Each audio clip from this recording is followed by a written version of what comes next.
Special Delivery for PlayStation VR is so obviously an homage to the arcade and 8-bit classic Paperboy. And although a lot of people look back fondly at that game, I never found it to be all that good. The isometric angle made the gameplay feel awkward, with clunky controls that made the task of avoiding obstacles seemingly impossible.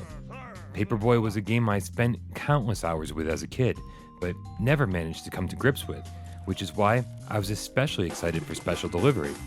I'd finally have a second chance at delivering papers, but this time in VR.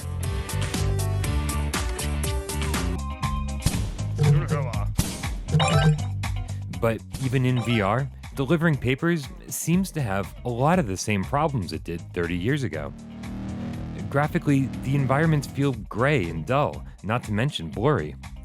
The simple art style is reminiscent of Windlands, but never captures the vibrant color palette or sharp resolution of that game. And right off the bat, the first-person perspective becomes a problem.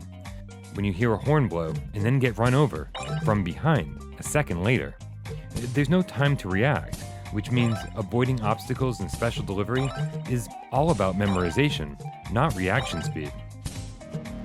Exacerbating this problem is the painfully slow turning and extremely wide turning radius of your bicycle.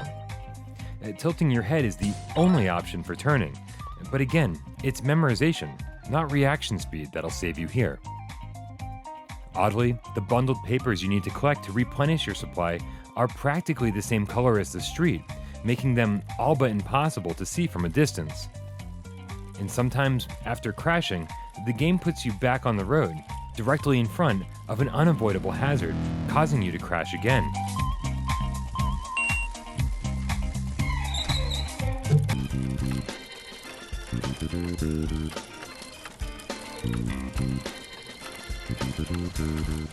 I've been playing Special Delivery on and off all day, alternating between the DualShock 4 and the AIM gun controller.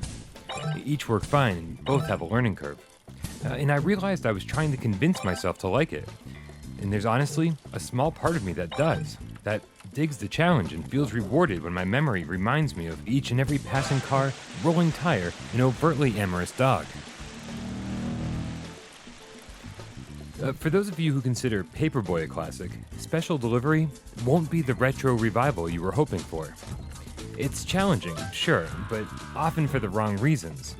And without a better control scheme, it's not a game I'll be returning to anytime soon.